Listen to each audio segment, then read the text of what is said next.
Ears and all. All right, mate. All right, mate. So many people hate that, don't they? I don't know why.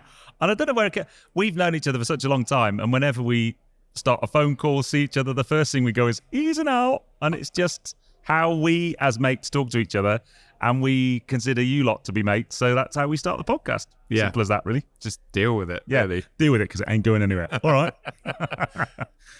Well, welcome to the Drive Talk podcast, and what a special venue we are at. We are. We're here at Silverstone with the lead up to the MotoGP. In the Michelin stand, surrounded by... So, Joe, what have you got over your right shoulder? You mean that rather expensive Rossi championship winning bike? Yeah. Yeah, it's a bit special, isn't it? Yeah. I might have had a sit on that. You've already had a sit on it. I think it's going to be the only personal week that's actually been allowed to sit on the bike. But yeah, we got the Michelin stand behind us. We've been joined by the biggest bibendum yet, just waving over my head. Look. Pretty cool. And behind me, or behind us directly, we've got a Moto e-bike, so a fully electric motorbike, which I'm sure looks like fun if it had some charge in it. Probably terrifying. So it's a pretty special podcast, this. We're actually going to be joined a little bit in the second half of the podcast by a very special guest from Michelin. But before that guest arrives, we're going to just have a bit of a catch-up because we haven't seen each other for, probably since Goodwood, actually. Oh, no, hold on. When we were filming with Chris.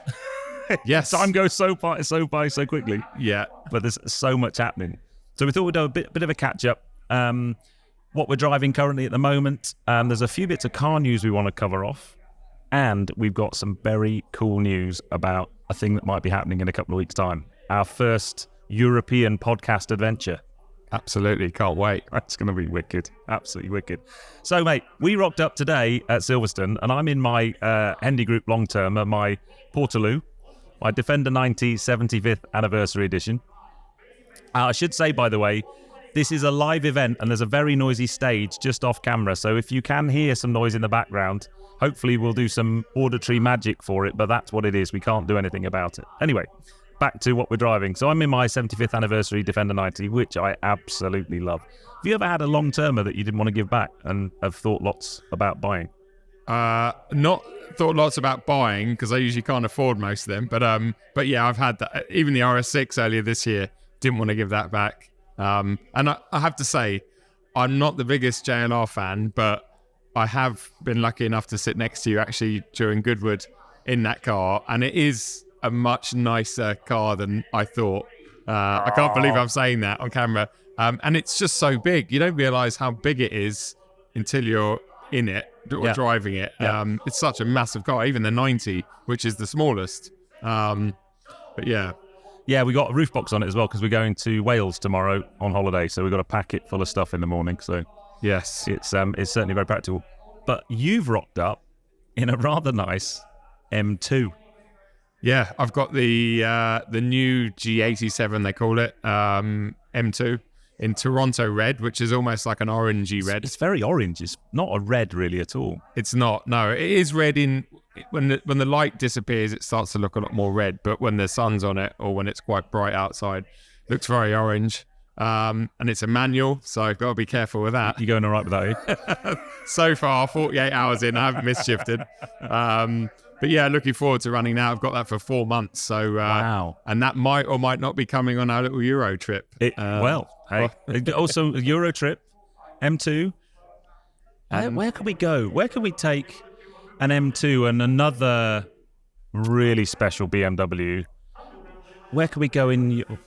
Maybe just some really good driving? Yeah, somewhere in Germany maybe. Yeah, we could do with a really good podcast guest. Yeah. So let's head to the Nürburgring. Yeah. If anyone knows anyone that's based at the Nürburgring that might be a good podcast guest that's maybe got a decent social media following. Yeah. I mean, I can't think of anyone off the top of my head. I've never driven around the Nürburgring, so I need someone to kind of give me some tuition on driving around the Nürburgring for the first time ever. This is a big ask. Yeah. So we want all those things from one person? Yeah, I can't think of anybody right now. But if you know anyone, put it in the comments and help us out. Yeah, that'd be great. So no, see, our first Euro trip, it's literally only started to kind of come together in the last couple of days. We're off, so That will be coming to the podcast very, very soon, which is super exciting. Yeah, no, I can't wait. But you're enjoying the M2 though? Love it so far, I really do. It's a little animal. I'm lucky enough to have driven it in the States earlier this year, but you never know. Firstly, it had no OPF filters. It was on better roads. It was a press trip. I hadn't slept much. So actually trying something back home in the UK in our conditions, you're never too sure if it's going to be as good as you remember, but it's awesome. Really good. Talking about wanting long-termers though, I saw Chris Harris posted yesterday because he's got one as a long-termer at the moment from BMW, and he's asked them to buy it, and with 5,000 miles on the clock, they want list. Yes. Yeah, well, I don't blame them. I suppose they'll just need to buy another one, don't they, to replace it. So, but yeah, well, if he's saying it's that great, and I've certainly loved it since I first drove the pre-production one 18 months ago, and it's just wicked. It really is. It's more fun than the M3 or M4 on the road because it's just shorter. It feels a lot lighter. It feels a lot more alive as well, which is important for a road car. It's not quite as dynamic, or it doesn't have the feel that something like your Boxster or Cayman's got. It does lack that a little bit, but for what it is, it's a brilliant bit of kit. Really good. And there'll be plenty of stuff on your channel and maybe mine if I ask you really nicely and borrow the keys while we're in Germany. Absolutely, yeah, 100%. I haven't driven one yet. It's yours, mate. No hey, problem. Now, talking about German manual drivers' cars. Yep. This week we saw something very special come out of Stuttgart, and we can't not talk about the 911 ST. Yeah. Wow. What a bit of kit. I mean, we just talked about it off camera a little bit, and I must admit, when I heard about it, I didn't write it off because it's a Porsche GT product, so it's going to be brilliant. But I thought in my head, it's just going to be a little bit of a marketing thing. It's just stick it up GT3 touring, but it's really not, is it? No. I don't know what you're like when these things. I gorged myself yesterday on as many videos as I could, and it just looks amazing. And to start with, you think, well, is it going to be that much better than a GT3 Touring? But it's like a GT3 Touring made love to a GT3 RS, basically. It's the love child of both of them. You take the best bits. But I think for me, it's the ethos behind the car. It's not a car that's been designed, and this is straight from the guy who's responsible for the team that designed it. It's not been designed for the racetrack. It's been designed for a twisty B road. Yeah, because the GT3 Touring is not quick enough. Yeah, I know. I thought that when I drove one. Terrible. The red line's not high enough, not quick enough, not powerful enough. Maybe GT3 Tourings are going to go like that price-wise now. I mean, they're not. Could wish. Yeah, they're not, but maybe they are. You're now starting one of these, rumours on the internet just to drive the prices down. Get rid of them. Get rid of your GT3 Touring. You don't need one. Joe wants to buy one. Yeah. But the ST, I think the lightweight thing though, because it's 1380 kilos wet. Yep. That's nuts because they're big cars on 992. Yeah, I was going to say anyone that's actually walked up to a 992 Benny spec, they are big cars. They're big inside, and to get something that large with that much power and performance down to less than 1,400 kilos is. I mean, that M2 I'm in is 1,700 kilos. No way. 1,700, yeah. Wow. So, I mean, yeah, more power and a lot less weight. Absolute rocket ship. I mean, they've saved a lot of weight. Lightweight clutch, lightweight flywheel, that gearbox, I'd love to have a go at that because it's short throw, short ratio, all the things. Whenever you drive, I don't know, like a Spider or a GT4, we all bemoan, it's too longer geared. Yep. Sounds like they've listened and put it in the ST. In the most expensive version of a car that none of us will ever be able to buy. I know, yeah. They're making 1,963. Correct. Which is when they launched the 911, right? 1963. Yeah. Okay. Yeah. And they're like £250,000, you were saying? Yeah, starting. Oh, okay. So they won't be £250,000. No. But they'll be 300-400 grand, on the second-hand market within a couple of months. I reckon, yeah. I reckon 500,000 will be where we see them. That's what happened to the R. I can remember seeing a 911R when they came out, £1 million though. Yep. So, yeah. Because back then that was good. They weren't going to make another manual Porsche. No. And then they kind of backtracked on that a little bit and did that. But yeah, no, mega car. I love the fact it's manual as well and it's not a PDK. I mean, that's just wicked. Yep. Very, very cool. So yeah, no. So yeah, I think the only thing about new cars like that is that I find them fascinating and I love them, but I know they're beyond the reach of pretty much all of us. Yeah, but there's still something about that want and lust of, well, maybe one day. I think what we're going to see, I'm hoping anyway, over the next few years from the likes of Porsche, BMW, the punchy sort of sports car manufacturers, I think as EVs become, real and combustion engine cars are sort of slowly getting pushed away, I think we're going to see a few cars like the ST to celebrate what the GT department can do, really throw everything at it before it's too late and they can't. I think BMW have got a few interesting cars lined up. So it'd be interesting to see what happens over the next few years. And then last car before we move on, I've only just found out about this literally just before we turned the podcast desk on. M5 Touring. Yes. Well, they've teased it. BMW M have teased it. Was it on BMW M or was it on Frank Van Meul's Instagram? I can't remember, but a bit like they teased the M3 Touring a few years ago. There's been basically an image of I think it's a camo car, a bit shady. It's a 5 Series Touring M5. And I've also heard through various sources that they've seen them being tested up in Sweden and stuff. So Really? It is coming. Obviously, the next generation M5, which is going to be very much based on the XM running gear. So I have this new 4.4 litre V8 twin turbo. And it's going to have a hybrid system. I think it's going to start at 750 horsepower. Yeah. But unfortunately... Do you think that'd be enough, though? Well, you say that, and unfortunately, the reason it needs 750, and I'm guessing they'll probably the comp will be 800 or something, is because it's going to weigh a lot. And I've heard about 2.7 tons. What? Yeah, because of the hybrid stuff and all that. So we've just been talking about that Porsche that's not twice, basically 1,400 kilos. Yeah, almost twice, exactly twice the weight of that Porsche, which it'll be a fast car in a straight line, but it is, that's... I'm sure lots of the audience are kind of well in tune with cars and dynamics and driving and stuff. And the weight of a car in a straight line doesn't matter that much. If you've got lots of power, you're still going to get off the line. But when you get to a corner and you need to change direction, it's simple physics. If you've got lots of weight and you need to change direction, it's difficult. It's like turning an oil tanker. Yeah, and I think with EVs especially, in fact, I was driving an ID3 the other day.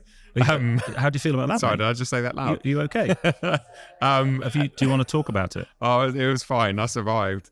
But we all know EVs have got all the batteries and the weight on the floor essentially, which is the best place to have weight in terms of handling dynamics. But I think what happens, and I talked about it in that video that hasn't gone live yet, but is that you kind of get a bit of a false feeling of what's going on because the chassis and the body doesn't roll as much and the car doesn't feel as heavy as it is because everything's down low. But then when you find that limit, it suddenly understeers. It's suddenly the tyres, they suddenly run out of mechanical grip because there's all that weight pushing. So they're a different breed to drive, I think, to drive fast. An EV it will bite you very quickly once it runs out of grip. Yeah, I mean, I had an EV6 GT press car a couple of weeks ago. In fact, the last time I saw you, I was in it, the black one. Yes. So that's just shy of 600 horsepower. And in my video, that they are a very different type of car to drive. It's a completely different set of skills that you need. Yes, you've got to account for the extra weight, but the instant torque, you don't have to change down or kick down gears. You can get on the power much earlier. Your braking's very different. You've got to blend braking with a disc and braking with regenerative braking. Yep. And it's just I find it quite interesting learning that new set of skills. To drive an EV fast. Have you ever driven one on circuit? No, at least it wasn't very memorable. It was so memorable. It's like, I remember exactly when that was. Yeah. I drove a Polestar 2 at Goodwood, and that had the performance pack with the Öhlins dampers and big Brembo brakes and stuff. Very, very interesting. Yeah. I mean, it didn't last, very long before you start getting problems with overheating batteries and all that kind of stuff. But it was really, really interesting. Yeah, sure. So, couple of things I wanted to ask. When we were at Goodwood and we were filming outside the central feature, yes, and then you disappeared from Goodwood and you went up to the Red Bull Hardline. Oh yeah, that event with BF Goodrich. Yes. How was that, mate? It was rained off. Oh man! But what? 1 second. You mean Goodwood? You mean the Goodwood that was also weathered off on It the was Saturday? winded off. Winded off. Yeah. Well, we had a lot of the Wales only a couple of hours away. Well, it was actually about a 5-hour drive. That's Couple of hours. Yeah. Yeah, we got up there on the Thursday night. The Friday was rained off. The Saturday was rained off, and the Sunday was rained off. So, man. it was an amazing spectacle because I've always wanted to go there, and hence me going up there with BFG. But it was a shame that it was all rained off and there was no action, so we didn't really see any riding. But we got to stand on some of the features, which was one of the scariest things I've ever done. I got scared looking at the photographs you took, let alone standing on there. Yeah. Let alone riding a bike off of them. Yes. Yeah, you'd have to be mad. My good friend Brendan Fairclough, who will have to get on the pod at some point. Yeah. You know Brendan as well. Yeah. He was standing on some of the features with us on the Saturday, and he actually said to us he was more scared standing on the features than he would be if he was on the bike. Really? He was like, I'm not going to walk any of this stuff again because it's making me... I suppose it just happens so fast. It happens so fast, and I suppose he's just comfortable on his bike. You can go off big drops on a bike, whereas on your feet you can't so much. So so that was interesting. Bad weather all around. I mean, July, thank goodness July has gone because it just wasn't summer. Terrible, and now we're in beautiful August, which is looking pretty much the same. But talking of bad weather, where have you just been? Because I think you've been out in the elements. You're talking about my bike ride? Yes. So I did a thing on Monday this week called the Chef's Ride. So Michelin work with an organisation called LeBlanc who do high-end cycling experiences. So you go to a really cool venue, you meet up with a bunch of like-minded cyclists, go out for a bike ride, stay in a nice hotel, have a nice meal, really nicely kind of curated event. And we did an event from London, a restaurant in Hackney Wick called Silo. Right. So we rode out from there about 50 miles out into the Essex countryside through Epping Forest in the pouring rain. I had a mind stress on because my bike got dirty. Oh, not your garage queen. Yeah, my garage queen got dirty. It's never got wet before. I like the way you just said 50 miles, so blasé, like, a little 50-mile ride. I mean, is that why you didn't come? That's a drive. Well, number of reasons, but yes. And then we got back and had a really... The cool thing about the restaurant, because one of the reasons that I was there, so Michelin, we all know them for tyres, and we've got a bike tyre in front from a motorbike. Yep. You can't see it, but off camera over there is an e-bike with bike tyres on it, and obviously we know them for car tyres, but they've got the Michelin Guide for restaurants. And I think we've all probably heard of Michelin stars, and a restaurant that's got 1, 2 or 3 Michelin stars. Yep. The restaurant we were at had a green star, which is a new thing that Michelin have got about sustainability of restaurants. Ooh. And this restaurant was, it didn't have a bin. Okay. So they didn't throw anything away. Wow. Okay, so did you eat the last customer's leftovers? That's the only thing they have to compost is leftover food. But they don't packaging. They don't have any packaging. So it's incredible. Really, really cool. Wow. We ate squirrel. Okay. It's the first time I ever had a squirrel dumpling. What did that taste like? It was good, actually. A bit chickeny. No, it was a bit very gamey. Okay. But when the menu goes up, you go, oh look, course 4, we're having squirrel. It's really good. But well, I'll take squirrel over no squirrel. Like, as in, like, I'd want any kind of meat for me. It's like, yes. And it was a really, really lovely day and a great ride and a really good. They're all top chefs from London, so you're sort of looking around, going, I recognise them, and then realise I'd seen them on MasterChef or Great British Cook Off or something. Yeah. It was good. It was a really good event. Really, really good event. Fantastic. So we are hopefully going to get our guest on very soon. Yes. I'm really, really looking forward to this because we're going to properly geek out on tyres. Yes. Tyres, motorsport tyres, tyre tech. Yeah, I've heard he knows a few things about tyres, and a few things about tyres are my favourite motorsport. Well, yeah. So, but before we hand over to so I'm a big F1 fan. I love rallying and stuff like that. But you are mildly obsessed by MotoGP, which, considering you're a car guy, and I know you've got your bike license, and we've talked about that already, but I'd have thought you would have been into a car motorsport more than a bike motorsport. So what is it about MotoGP that just gets you going? Yeah, it it's a weird one in that sense. Like you said, I'm definitely a petrol head car person, 4 wheels. But I think I also grew up being a 2-wheel person, mountain biking and stuff. And I've just always obsessed over MotoGP, British and World Superbike. The talent, I think the guys and some girls that do race at that level are just gladiators. And I also like a bit of F1. I think this season's been pretty good. And I love rallying and stuff. But I think the problem with something like F1 is it's very car dependent.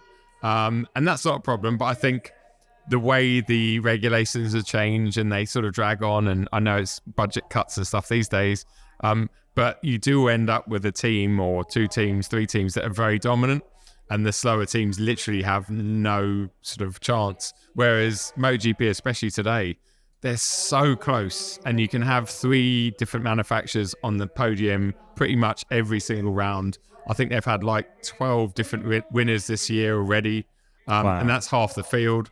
And it's just such a close sport, and it really comes down to the rider's ability a lot more than just the bike, because the bike's also, level. A lot of that actually comes down to tire technology. All the MotoGP bikes are on Michelin, as we're going to talk about, and have been for a long time. And a lot of it comes down to electronics and the way that Dorna, who are the sort of people that govern MotoGP, they allow teams that are struggling some extra benefits to bring them up. So they're always trying to level the teams. So, that's cool. Yeah, so it's pretty cool. There's a lot of technical stuff going on in the background, but I just love, I just admire what they do out there. When they have an accident, they tend to be out for a long time. They hurt themselves quite badly half the time, and then bounce back up. The next round they're on the bike again, usually with a cast or something. They're just crazy in that sense. But yeah, I just love it. I get a real sense of speed, and I love the sound of them. That hasn't changed much over the last few years. Yeah. Whereas obviously F1s have got quieter with the V6 hybrids and stuff. Yeah, that's awesome. So You see it building up now. I'm gutted I can't be here because you're here all weekend, and I'm going away on holiday tomorrow, so I couldn't come. Yeah, we'll have to. Absolutely gutted. We need to make sure that us 3 go and watch a MotoGP at some point, just to experience the sound, because there's something else. They really are. So I think of all the motorsports, when they do the really super slow-mo shots, when you see a MotoGP rider hanging off the side of a bike, going around the corner, and you see the wheels slip in, and it's nuts. It's amazing, isn't it? Absolutely nuts. And some of them are getting there. There's a guy, Jorge Martin, who's actually leading that screenshot behind us there. He's one of the smallest riders, and he regularly gets his shoulder down in corners. What? Yeah, shoulder down. He at the end of the race, you'll see his leathers, and you can see where his shoulder's been dragging on the ground. It's just like, it's another. But again, that ties in with just how much edge grip these tires have got, because you think, okay, a lot of that's the skill of the rider, but having a tire that allows the bike to be at that kind of ridiculous angle that you can get your shoulder down the ground. I mean, how's that possible? Yeah. But actually, we're going to find out how it's possible very soon. It is. So when we come back, we'll be joined by a very special guest. Now then, guys, we have a very special guest with us, especially in the world of MotoGP. To my left is Piero Taramasso, who is head of motorcycle motorsport at Michelin. Yes, that's correct. And did I get your name? Was that okay? Yeah, it was perfect. Good. I've been stressing about that one. but seriously, Piero, well, thank you. First of all, thank you for your time joining us, and welcome to the Drive Talk podcast. Thank you. I'm very happy to be here. Silverstone is a very special place. Here, people is you can see the passion, you can feel it.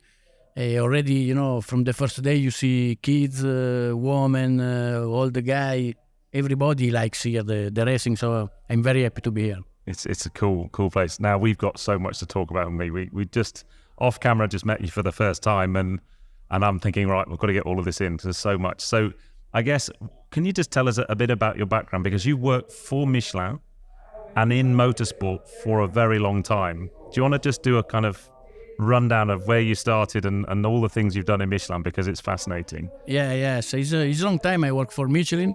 I started in the plant for 3 years in Italy, and then I moved soon in France, and I was a test driver for passenger car. I did that for 6 years in France, and then 4 years in the US, in South Carolina.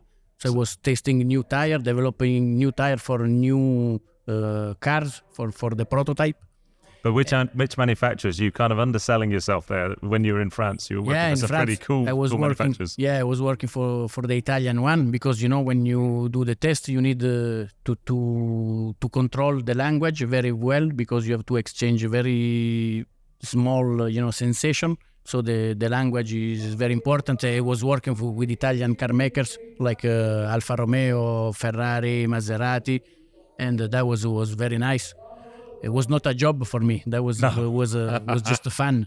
And then I did the same thing in the US, in South Carolina, but for the US car makers for 4 years. And then in 2001, I joined the motorsport in Formula One. So I did 6 years Formula One. I was like a race track engineer. I worked for Toyota and BMW and Sauber. And then I moved to two wheels in 2008. I went to motorbike. Since then, I'm there. Now, yes, I'm the responsible for all the worldwide two wheels race. So the MotoGP, the Moto-E, but also the Dakar, and trial, enduro, and motocross. So you never stop, basically. No, I never stop, but this is good because when I'm home, I want to leave. When I'm on the track, in the race track, I want to go back home. It's always like that. So I go back and forth, but I'm still here. Wow. Well, I find it, I'd say I'm definitely more of a MotoGP fan out of both of us. And I study the bikes and the tyres, and I think about everything that's going on, all the physics that surround the tyres, especially the conditions. And I just find it fascinating because there must be so much technology in that tyre in today's world that it's just mind-blowing. People don't realise, maybe from the spectator's point of view, just how fast, powerful these bikes are, how much load they're under. We were talking earlier on, people like Jorge Martin's getting his shoulder down in the corners. You think how much edge grip there must be on these tires, on the MotoGP tire. It's just... Yeah, no, it's amazing. When you look at the tire, you just think it's black rubber put in a mold. Yep. But no, it's not like that. The technology is much more complicated than that. It's pushed at the limit, like everything in MotoGP. Like the engine, like the aerodynamics. Tire is the best you can find, in the market. We have the best compound, the best material, just to get the best of the performance. So it's thanks to the tire that the motorbike, they can go over 350 kph. It's thanks to the tire if you can lean up to 60 degrees. It's thanks to the tire if you can stop the bike from 350 to 80 kph in Mugello, for example. Yeah, so over the hill. Yeah, over the hill. So this is tire is very, very high technology part. Of course. Could you maybe take us back into the design process when you're faced with a bike and what are the bikes pushing out power-wise? Well, they never, 240 horsepower? Yeah, even more. Yeah, more, maybe 100 more than that. Really? Yeah. So we don't know exactly, but it's more than 300 for sure. Wow. Okay. And the weight is 160. So if you look at the... Yeah. It makes a sports car look slow, doesn't it? So where I was going with that question before you blew my mind, where do you even start designing a tyre? And I just thought it'd be quite interesting to kind of help us understand the makeup of the tyre and maybe where it would differ from a road tyre, because a lot of our audience may well be more familiar with road tyres. But where do you even start harnessing that kind of power?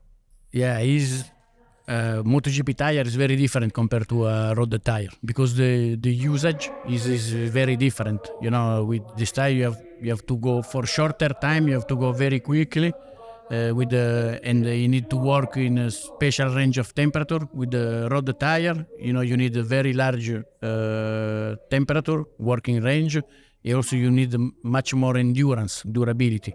So the compounds are different. The structure is different. It's just not the same thing. If you put a MotoGP tire in a standard bike, you will not able to put temperature on. So Okay. if you have no temperature in the tire, you have no grip. So you won't be able to ride with a MotoGP tire in a standard bike, in a commercial bike. And when we start to work, we always start to the last specification we know. For example, when we came back in MotoGP in 2016, we start from the base we used in 2008. So we start from the old tire, let's say, all the specification, because it's the known one, we know what is inside, and then we developed, we put a new compound, new material, new structure, we change a new profile, and then we do test, simulation. This is the way we work. Wow. But it takes a long time. You need a lot of time and money also, because then you have a big part is the simulation with the computer, laptop, and special software. And then once you finish that part, you need to build the tire, the prototype tire. We have some internal tests. We have some motorbike. This is a Michelin motorbike with the Michelin test rider. Sorry. And when they said, okay, this is good, we ask the MotoGP test rider to validate. If they validate, then is the MotoGP official rider that he tell us the last version, the last comments, the last validation. Is that just because it's getting faster and faster and faster up to their level? Yes. So your test riders are here, then it's there, and then Exactly. Okay. You have to go step by step. Also, the MotoGP test rider are very fast. Yes. But they are 1.5 seconds slower compared to the official rider. 1.5 seconds is a lot. This is a lot. It looks like a small. It looks nothing 1 second, but it's a lot. Wow. Also the effort when they brake much harder. Yep. They lean more, so the tire is the solicitation of the tire is very different. I want to get into, but not right now, talking about how things have changed a lot in the last 4 or 5 years with aero and things, because I can imagine, again, for you guys, for the tire, that's probably a headache in itself because there's suddenly new loads coming in. But before we do that, I just want to ask you about, so what is an allocation for a rider, say this weekend? What would, let's say, Fabio Quartararo, how many tires is he allowed to have for a Silverstone weekend? Yes, there is a regulation for that. So the allocation for one rider is 15 front and 12 rears. Okay. So the 12 rears are separated in 7 soft and 5 medium. Okay. And they can use all. During the weekend, they can use all this allocation. The front is 15, but they can only use 10. And the 15 are 5 soft, 5 medium, and 5 hard. Okay. So we give them a different choice, and then they can pick up the one they prefer. So they can use the hard, they can use the medium, based in the riding style, if it's a more aggressive rider, based in the track temperature, based in the feeling. So this is the strategy we decide with the Dorna when we come back to MotoGP. Say, okay, even if it's only one tire manufacturer, Michelin, we want to give different tire, so riders they can choose, they can have a tire strategy. And in that way, everybody can choose the best one. Everybody is able to get in the podium or to win the race. They can gamble a little bit, like Jack Miller in the first sprint race at Portimao. I think Jack went for a softer tire, and he was out front. But then after 5 or 6 laps, it started to go off. That's correct. And then so they can use different strategy. Try to be quicker at the beginning of the race and slow down at the end. Yep. To manage, other they can take a different strategy and try to be slow at the beginning and push at the end with an harder solution. Sure. And they can run split compounds, so different compound front and rear. Yes, it's different compound. That's different to Formula One or car sport. You'd never probably do that in a car. Is have different compounds front and rear. You wouldn't. Yes, they have different compounds front and rear. And also on the rear tire, we do in the front, but just for few tracks. On the rear, in one tire, you can have 3 different compounds. Asymmetric. Yes, asymmetry, exactly. Yeah. For example, here in Silverstone, you have more corner to the right and less to the left. So the right side is more aggressive, so we put harder compound. On the on the left, we put softer compound.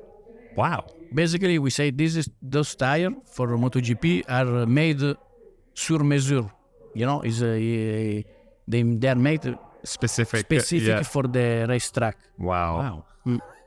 Sorry, just blowing my mind again. Yeah, it's like haute couture. Yes. Yeah. Of course. It's haute couture. Yeah, so the level is very, very high. Wow. And what would be the most challenging? I'm asking the simple questions. You ask the complicated ones. What's the more challenging? Dealing with the power and the braking in the center of the tire when the bike's upright, or dealing when the bike's cranked over at 60 degrees? And because both of those blow my mind, but I think it's when you watch a bike leant over and I just look at it and think, I don't understand how it's possible, how the bike doesn't just slip away, the front wheel just doesn't go and slide away. Yeah, it's more difficult to deal when the bike is on the lean. Yeah, when the bike is on a straight line, the load, everything is much more consistent. Yeah. But when you are on the side, you change the load you put in the tire, you change the speed, you change. So it's more is the part more difficult to deal with. Yeah. And how do you break the laws of physics? Because it looks like you do. Yeah, I don't have the answer. I didn't think He does. He does. I didn't think you could break the laws of physics, but it pretty much looks like you do. Yeah. No, I don't have the answer. Maybe next year You have an R&D department whose job is to see if you can break the laws of physics. Yeah. I think something else that I find even more fascinating than the slick is how far a wet tire has come on now. You see, I can't remember which round this year, but they're all out on wets, and their lap times were like a handful of seconds off the dry time on slicks. To me, that just seems impossible. You got wet tarmac, and you've got a tire that's got sipes and cuts in it to just expel water, but the lap times were so close, 4 or 5 seconds off the dry times. Yeah. I mean, the technology in those tires is also moving. You're not just developing slick tires, you're developing these wet tires to become better and better. And I can imagine that a wet tire, maybe a lot of that technology does go down into the commercial bike or your road bike. Some of that technology moves over. Yes, this is what we try to do. Yes. We try to develop here in MotoGP with the faster riders in the world, with the faster bike. We try to develop the new technology, found a new solution that later it means after 5 or 6 or 7 years, we can put in the commercial tire. Sure. This is for a slick tire, for dry condition, and for wet also. It's true that our wet tire, they are very, very strong. Yeah. There is very, very good tire. Everybody is running. Every time it's raining, I'm very happy. I'm happy because I know riders, they don't complain. Yes. Yeah. Riders don't complain. All the riders are smiling because the performance from the Michelin Power Rain is very good. It's amazing. Just think the one rear wet tire, 300 kph, evacuate 4 liters is able to evacuate 4 liters of water. So 4 liters a second, is that? Second, wow. yeah, second. Yeah. Wow. So it's a lot. How big's that? Is that half? That's just over half. Just over half. 8 of them. Or 7. I'm holding up a half litre bottle. So no, they are very strong. Also, the durability is very good. Also, when the track started to dry out, they are able to do 9 or 10 laps in drying condition. Yep. So this is is remarkable. Yes. Wow. And as I touched upon a minute ago, the technology, it must be so difficult because you've got the world watching the bikes and your tires, so you've got the pressure of everything. If something goes wrong, then it's Michelin, whatever. But then you've got the bike technology moving forward, the bike's becoming faster, the riders getting better and better and pushing the boundaries even more. And then, things like aero and stuff like that. Have you had to change stuff with the tire to compensate for the aero, the dirty air? That obviously the front tires have got heat issues, a bit like with F1. If you're following too closely, the front tire overheats. So are these challenges constantly something you have to work with? Yes, this is the difficult part because riders they get every time they get more and more confident Yep. on the tire and they push more. The bikes they are more and more powerful. They go quicker. Aerodynamics. They put a lot of winglet in the front, in the rear, in the back, and so you put more load. So bike and riders they evaluate much quicker than what we can do in the tire. Yep. Because to change something in the tire, you need to test. And the problem now, there is very little test. During the season, we have only 4 days where we can test the tire. Wow. So we would like to change race by race, but this is not possible. So bike riders, they evaluate very quickly, and we have to wait. We have to wait at the end of the season to make some change in the tire and then do the test 1, 2, 3 or 4 times. Yep. And then only at that moment we can introduce the evolution. But when you introduce the evolution, the motorbike or the ride, they already made another step. The next step. So it's always like this. Yeah. But yeah. So at the end we are a little bit frustrating because we are always there, try to push, but we are always in delay. Sure. Yeah. Wow. But at the end it works well. At the end, if you look, the show is nice, the races are nice. Yeah. You can see Ducati win, you can see the KTM, you can see other different brand. Yep. Aprilia. Lap time is very close. Yep. You know, on Saturday in qualifying, the first 15 bike are in 1 second. Yep. So the level is very high, very tight. Then we try to do our best to make a better show as possible. And how do you? So you turn up to the track with 1,000 tires or whatever. How many tires would you bring this weekend? Every weekend we bring 1,200 tire. Okay. Yeah. So it's slick and wet. slick and wet. So you it's turn a up. lot. You turn up with these tires. Now, how do you allocate those? So when whoever Fabio or Pecco says, I want this, and this, is there like a lottery system for the tires to make sure it's a fair system? Because I can imagine people are conspiring, they're getting better tires. Fabio's friend, she's going to get better tires or whatever. Is there a way that you do it so that it's fair to everyone? Yes, we make we have 1,200 tire for the weekend. Yep. All this tire before to come here we divided by in different sets, set 1, set 2, set 3. Yep. So you have dry and wet, dry and wet, dry and wet. And then every set is you have a number, and then there is a lottery. Is the technical director from IRTA. Yep. On Wednesday he do the lottery. He said, okay, set 3 is for rider 26, set 5 is for rider 93. So it's a lottery. Yep. Is the technical director do that? Also teams they can participate to that, so they can see It's completely open. Yeah, it's completely open, and there is no Michelin that decide which tire go to Valentino, which tire they go to Fabio. Yeah, you need to do that. Of course, but they seem so consistent these days. I mean, you look at the qualifying and all riders are within 1 second. Therefore, the tires are all the same. It's amazing that there's that consistent. Can you tell us a little anecdote or story about something or tire related? 20 years of you've got to have some a Valentino amazing Rossi stories. story. Yeah, we love Vale.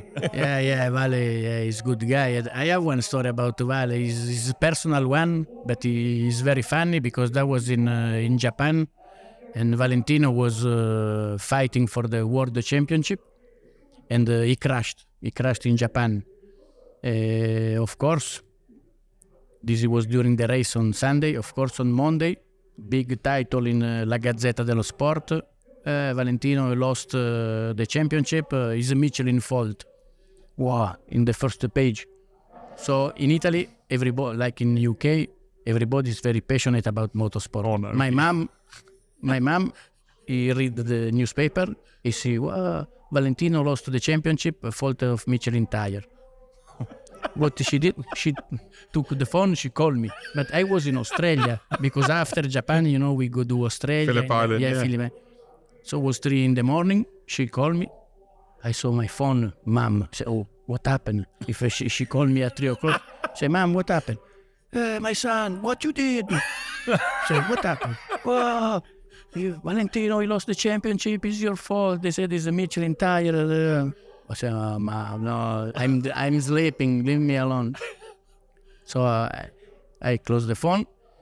And when I saw Valentino in the box, Philippine said, Valentino, don't crash anymore because, my mom, she called me and she was not happy at all. It was 3 in the morning.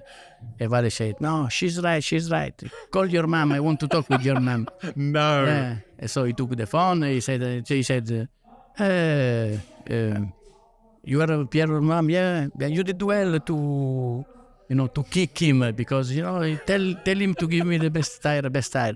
And my mom was just Can't believe it. surprised. Yeah. She was the most happy woman in the world. Wow. So that was funny. That's amazing. So he's a character on camera. I've never met him. I've been very close to him. I went to Valencia in when did he retire? End of 21. I was out there to watches. So I've got very close to Vale, but never actually met him. But on camera, he always looks like he's just fun to be around. And, Yeah. I mean, I'm sure there's a very serious side, which we've seen with him and Mark and whatever, and to become the world champion that he is, it's he's a really good person. And as a rider, he's very, very strong. For the tire, yeah. he was able to found everything. Every time we gave him a different tire with different compound, soft, he was able to tell you did this, you did this, you did this. Wow. And he never made a mistake. Yep. And for us, it was very important because we know that his information, we can take it, Gospel. Yeah, exactly. Yep. And to those type of riders, do they ever say to you, can you do this with the tire? Could you? Yes. Yeah. Also, yeah. Sometimes they tell us, you have to do this, you should do this. So sometimes they're right, sometimes not. But we understand what they want, what they are looking for, and then we try to translate what they tell us in a technical. Vale was impressive. And also the memory. He was able to tell you 3 years ago, that track, that tire were impressive. And it's interesting because I think when he left, obviously there was a bit of talk on MotoGP. Oh no, they've lost a big star and the viewing numbers are down a bit. But personally, I mean, we're all going to miss Vale. And his last few years weren't that amazing, but the lineup we have today is better than ever. The competition, although there's 8 Ducatis, there's still the Aprilias and the KTMs are right up there now, and hopefully the Japanese bikes are going to get back in the next couple of years. And I think as a spectacle, it's amazing. It's better, and the characters, they are there. They're not Valentino Rossi because they haven't had the chance yet. But I think people like Bezzecchi, Jack Miller, Jack's a real personality. And I'm sure he's like that in real life. And it's great to have these real characters, and it goes across the grid. I think they've all got their own personalities, and it's cool. I just love it. No, it's nice. Like you said, he's very tight. Every time you never know if Jorge Martin, if he's Bagnaia, if he's Jack, or if he's Binder, or Aleix. So spectacle. The show is good. Just to look at the last race in Assen. The top 5, they were in a couple of seconds. Yes. So it was very tight. Everybody can win. You make a small mistake. Is the 5th one is the first. The other. So it's good. It's good show. Yeah. Awesome. I get the feeling you're a big motorsport fan, and you must just have the best job in the world. Yes. Lots of travel. A lot of travel. No, I like. But I really liked also when I was a test driver. That was also a nice job. Yeah. Less travel, more driving. I've got a slightly off-topic question just about tyres. So you bring 1,200 tyres to a race. What kind of, just from a sustainability point of view, do you take them all back at the end of the weekend, and how do they get reused, recycled? Then we bring back to our base, and then the new tire we can reuse in the allocation, and the one they are used, one part is we make a regenerated material, so we can use it we put back in in small quantity in the new compound, and some other we use it to burn to make energy. So they burn it to make some energy, and so we are very focused about sustainability. Our group is very focused on that. Also, as you know, we are engaged in Moto E. So we provide the tire for Moto E, and the Moto E tire, the rear tire, we have 52% is regenerated or recycled material. Wow. And our goal is by 2050, all the tire for all the Michelin group, they have to be 100% sustainable. So recycled material or bio-sourced material. Yeah. But can you see a point where you either go down to a smaller allocation of tyres for a rider or the same tyre compound for everybody? I know in some forms of motorsport, that's the kind of path that they seem to be going down. Yeah, this is, let's say, middle-term goal. We already reduced compared to when we came in. Wow. Compared to 2016, we already reduced a lot the allocation. So now we are in the low limits. But yes, it's possible to make a further step, reduce the quantity, reduce maybe not one compound, but maybe only 2 or 3 compounds to do all the. This is the way to do. So this is the way to do. We are thinking about, and also the organizer, the Dorna, they have the same philosophy. Brilliant. Well, we don't want to take up too much of your time because we know you've got a super busy few days ahead of you. But before you go, could you just tell us a little bit about, so what would your plan be tomorrow? What are you up to? You wake up and then what's your job? Yeah, tomorrow we will wake up very early because the first run is Moto E at 8:30. They are on the track already, so we have to be here at 7 o'clock in the morning to make sure that all the tires are in the blanket with the right pressure and everything. So what I will do is then when Moto E or MotoGP they are running, I'm in the pit lane in the box, so, just to exchange technical information with the team manager, with the riders, with the chief mechanic. They are always asking something because they know the tire is very, very important for the performance. They always try to get the last information about the pressure, about temperature, which specification is it will work better or not. So I will stay in the pit lane, and then in the pit lane sometimes some journalists they are coming asking some question. Your friend Simon is coming also for to ask some comments, ask about the allocation, why we bring that tire, not the other one, and what we think about the weather, what we think about durability. As for the sprint we can use the soft, or it's better use the medium for the rear.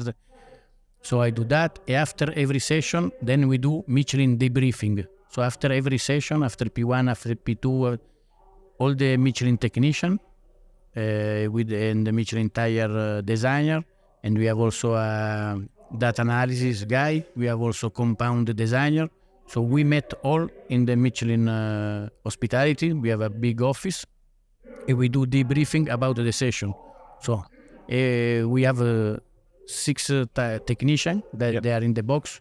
So they are divided by manufacturer, one for Ducati, one for Aprilia, one for Yamaha. So basically they take care about 4 motorbike, and they tell, we exchange data, we run the soft, we had good grip, we had the drop, we had the stability, this is the problem, this is the advantage. So we make a big debriefing, and then I make just a general synthesis about what happened, and then they go back to the team and tell the guy, say, okay, during the session this has happened, this is for us is the best tire, this is the one, if you want to do lap time, this is the one you have to use, if you need the stability, this is the one. So we do all day like that. So wow. Pit lane debriefing, basically this is the day. Yeah, but it's quite full on, man. Yeah, it's quite full. Yeah, but the good thing is that then at the end we call family dinner. We have every race. We have 2 riders coming in the Michelin hospitality. We do dinner with a rider, and he can bring a family or the mechanic, and then we relax. We have some drink, some food, and we talk about everything, but not tire. So we Brilliant. talk about vacation, about the car, about everything is allowed, but no tire, no more work. Yeah. So this is a nice moment, in the night. Yeah. Amazing. Well, I've got to thank you for your time, because I know you always know when someone's important when they arrive on a scooter. Yeah. And they're going to be leaving on a scooter. Yes. Zipping around. Yeah, I have a big meeting now about the pressure, what we were discussing before. Yes. We are working a new system to control the minimum running pressure. So this will be the topic you will hear about that here in Silverstone for sure. And you heard it here first. Yep. Yeah. Excellent. Well, Piero, thank you so much for your time. Yes. It's been an absolute honour to speak to you. And what a I could talk to you all night long, to be honest, but you're a busy man. You need to go. Thank you for your time, my friend. Thanks. Cheers. Good luck this weekend. Yeah, and I'll see you out in Phillip Island as well. I'm going out there, so okay. I'll make sure I look out for you. Cheers. Okay, thank you. Guys, thanks so much for watching this podcast, listening to this podcast. It's been great, been awesome. Cheers, guys. Take it easy. Cheers.